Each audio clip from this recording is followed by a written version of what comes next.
Bonsoir à tous et bienvenue dans ce point de l'actualité. La Côte d'Ivoire et la FAO, ensemble pour le développement de la chaîne de valeur du riz, le renforcement des capacités et partage d'expériences.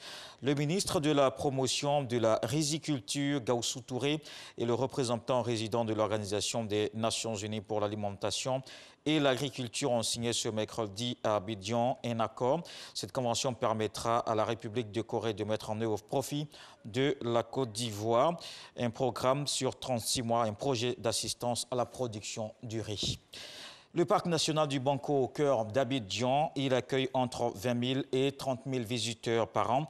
Ce joyau de la nature vient d'être réhabilité à hauteur de 5,7 milliards de francs CFA par le Japon et le Fonds mondial pour l'environnement. Ce mercredi, le ministre de l'Environnement et du Développement durable a effectué une visite guidée du site. Il s'imprègne de l'état d'avancement des travaux.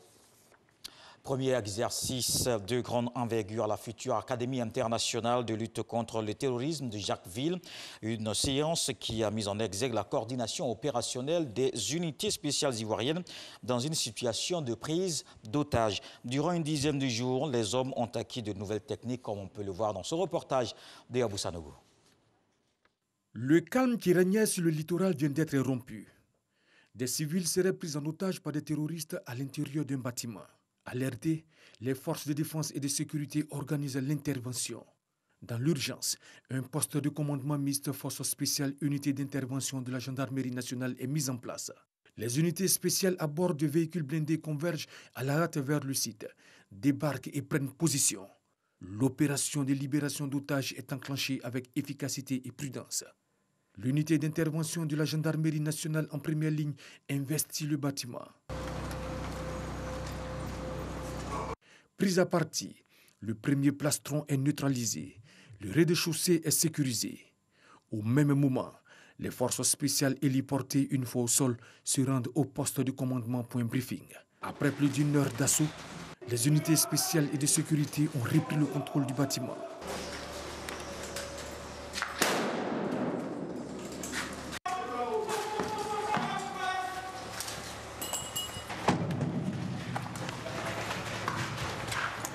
À ce stade, 5 terroristes ont été tués. 12 otages ont été libérés et exfiltrés par la suite hors de la zone d'opération. L'équipe médicale du groupement des sapeurs-pompiers militaires procède à l'évacuation et à la prise en charge des blessés. Cet exercice de grande envergure, le premier sur le site de la future Académie internationale de lutte contre le terrorisme, vient mettre en exergue la coordination opérationnelle des deux unités des forces spéciales ivoiriennes et de l'unité d'intervention de la gendarmerie nationale. Dans une situation de prise d'otage, l'éventail de nouvelles techniques individuelles et collectives nécessaires à la résolution d'une prise d'otage a été revisité. Les chefs des grands commandements ont effectué une visite du site pour s'enquérir de l'efficacité des unités spéciales sur le terrain. La lutte contre le terrorisme nécessite l'acquisition de savoir-faire particuliers, notamment pour les unités d'intervention. Et cette acquisition ne peut se faire que par l'entraînement, le drill. Il est donc important pour nous de pouvoir regrouper régulièrement nos unités pour les amener à travailler sur des objectifs spécifiques, de sorte que tous parmi eux puissent acquérir les réflexes nécessaires et de sorte à être efficaces lorsque le besoin se présentera. Il est important pour nous aussi de relever que la réalisation progressive de l'Académie internationale de lutte contre le terrorisme nous offre des conditions réelles d'entraînement pour nos unités. Cette action dynamique est le couronnement de tout premier stage de formation tenu sur le site de Jacquesville, dénommé technique du contre-terrorisme et de libération d'otages. Il est initié par les cadres français en charge des modules de formation et d'entraînement de l'Académie internationale de lutte contre le terrorisme. Cette formation s'inscrit donc dans le cadre de l'assistance militaire opérationnelle des forces françaises au profit des forces armées de Côte d'Ivoire. Dans le reste de l'actualité, l'Union européenne va suspendre le versement de près de 90 millions d'euros d'aide budgétaire à l'Éthiopie en raison du conflit dans la région du Tigré. La reprise des paiements est soumise à plusieurs conditions.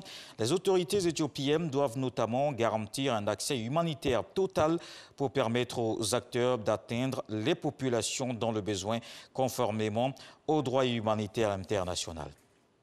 En France, on connaît le verdict qui vient de tomber. La Cour d'assises spéciale de Paris a prononcé des peines allant de 4 ans de prison à la perpétuité dans le procès des attentats en région parisienne en janvier 2015. Elle a condamné à 30 ans de réclusion criminelle le principal accusé, Ali Riza Pola, pour complicité des crimes terroristes commis par les frères Saïd et Chérif Kouachi et Amédi Koulibaly lors des attentats contre Charlie Hebdo et un magasin Hyper Cacher. La compagne en fuite d'Amédi Koulibaly, Hayat Boumedienne, jugée pour son rôle dans la préparation des attentats, condamnée à la même peine. Je vous retrouve à 20 h, mais tout de suite, assure les infos régionales.